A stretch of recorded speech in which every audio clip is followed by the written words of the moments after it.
आओ बच्चों, आज हम पढ़ते हैं पाठ 7 कारक। अध्यापिका चौक लिख रही है। प्रधानमंत्री भाषण दिया। राहुल किताबें मेज हैं। ऊपर दिए गए वाक्यों को पढ़ने से पता चलता है कि इनमें कुछ छूटा हुआ है। संज्ञा तथा क्रिया शब्द अर्थपूर्ण होते हुए भी बात का अर्थ बताने में पूरी तरह सक्षम नहीं है, अतः कहीं कुछ कमी अवश्य है। इन्हीं वाक्यों को पुनः पढ़िए। अध्यापिका चौक से लिख रही है। प्रधानमंत्री ने भाषण दिया। राहुल की किताबें मेज पर हैं। यहाँ से, ने, की पर कारक चिन्ह हैं, जो वाक्यों को अर्थपूर्ण बना रहे हैं। ये कारक चिन्ह संज्ञा या सर्वनाम के साथ ही जुड़ते हैं। इन्हें परसर्ग या विभक्ति चिन्ह भी कहते हैं। इस प्रकार हम कह सकते हैं कि संज्ञा या सर्वनाम के जिस रूप से वाक्य के अन्य शब्दों, विशेष रूप से क्रिया के साथ उसका संबंध जाना जाता है, वह कारक कहलाता है। कारक के भेद। कारक के 8 भेद होते हैं। कर्ता ने कर्म को कर्ण से संप्रदान के लिए को अपादान से अलग होने में संबंध का के की अधिकरण में पर संबोधन हे अरे। बच्चों पढ़ते हैं कारक तालिका। कारक कर्ता, पहचान क्रिया को करने वाला। कारक के लक्षण चिन्ह या परसर्ग ने।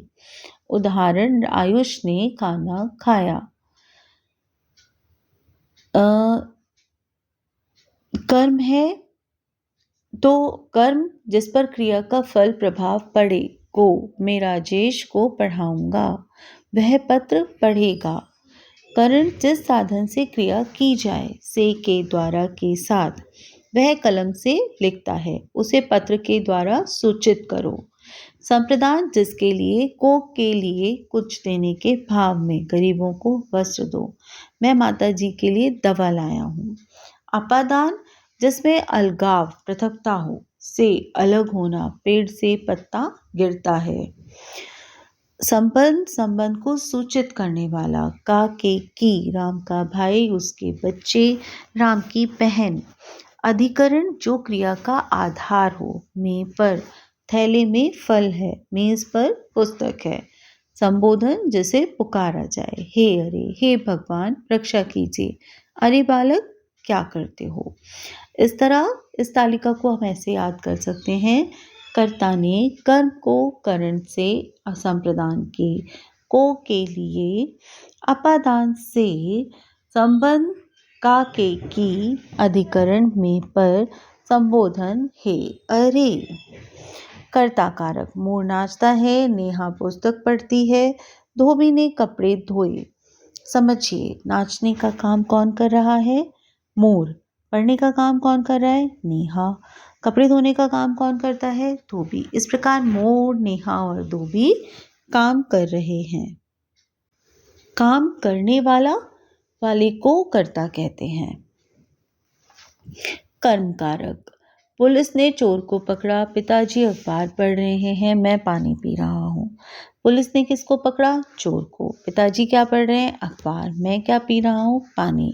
उपयुक्त वाक्यों में पुलिस, पिताजी और मैं काम करने वाले हैं, अर्थात कर्ता हैं।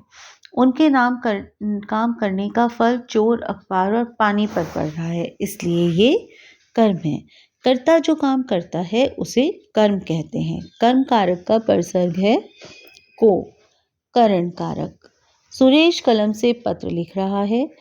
प्रणव ने चाकू से सेब काटा, हम चम्मच से खीर खाते हैं। इन वाक्यों में कलम, चाकू और चम्मच की मदद से क्रमशः लिखने, काटने और खाने का कार्य किया जा रहा है, अतः यह करण कारक है। करण कारक में प्राय से परसर्ग का प्रयोग होता है।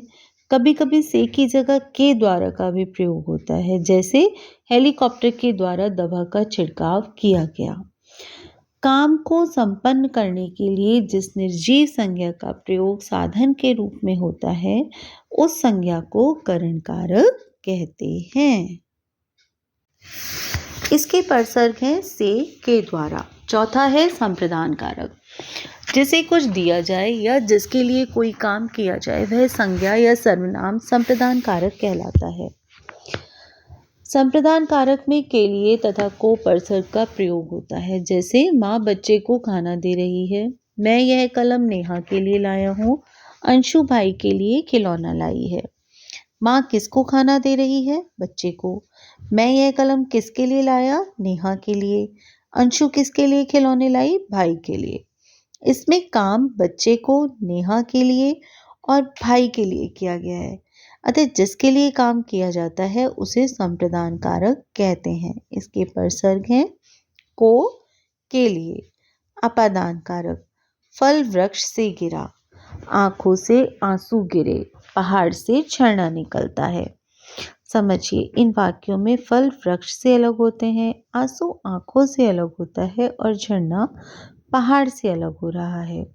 इसलिए वृक्ष से, आंखों से और पहाड़ से अपादान कारक हैं। से परसर्ग का प्रयोग करण कारक और अपादान कारक दोनों में होता है, किंतु करण में साधन होने के भाव और अपादान में अलग होने के भाव को दर्शाया जाता है। इस प्रकार हम कह सकते हैं कि जिससे किसी व्यक्ति स्थान से अलग होने का भाव प्रकट हो उसे अपादान कारक कहते हैं। इसका परसर्ग है से अलग होने का भाव में। संबंध कारक, रवि की पुस्तक फट गई, चिड़िया के बच्चे दाना खा रहे हैं, यह रोहित की कार है।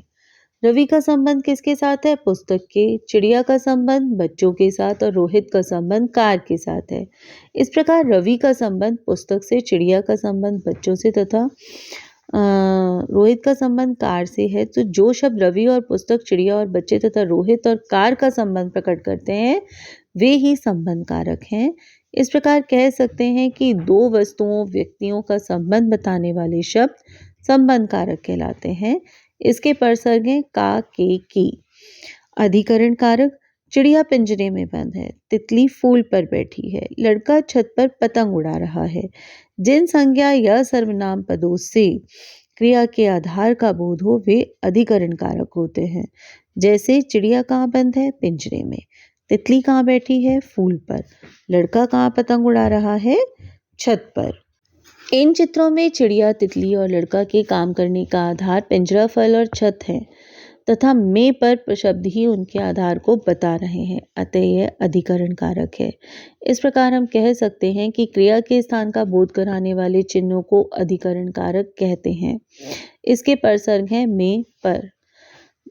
8वां है संबोधन कारक, नमन इधर आओ, हे प्रभु मेरी रक्षा करो, बच्चों शोर मत करो। इन वाक्यों में किसी को पुकार कर या बुलाकर कुछ कहा जा रहा है।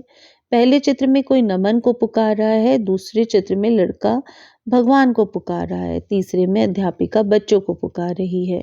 ये पुकारना या बुलाना ही संबोधन कहलाता है।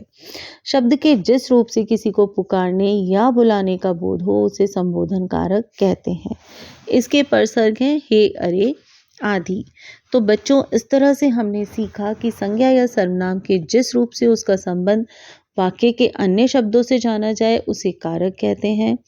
संज्ञा या सर्वनाम का क्रिया से संबंध बताने वाले चिन्ह परसर्ग कहलाते हैं।